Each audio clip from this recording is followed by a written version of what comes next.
Tunatumia kwa nyama kwa sababu ni ya kimila. Sababu hii matawi sisi kama wa Turkana tunatumianga hiyo matawi, iko wengine hii matawi ni mara mbili. Sasa hiyo nyingine ikikosa tunatumia hii. Sababu hii ni muhimu sana kwa nyama. Hatuwezi tumia kitu kingine. Hii ndio tunachinjanga naye, ndio tunatumianga naye kwa banda ya kwa kimila yote. Iko Turkana inaitwa paali.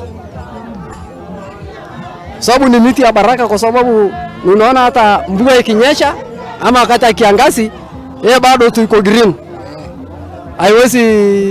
Haiwezi kauka. Sasa hiyo miti hakuna miti nyingine inaweza weka hiyo ng'ombe tu hiyo tu. Kama iko mwingine inaitwa lgilai, lakini hiyo mbali iko mbali. Lakini inafanya na hiyo kwa sababu hiyo iko karibu.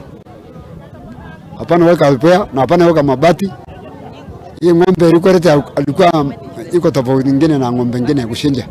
Hiyo miti hiyo tu kwa sababu hiyo napenda kuelezwa na nyama. Kogeni ate mathukuru ma university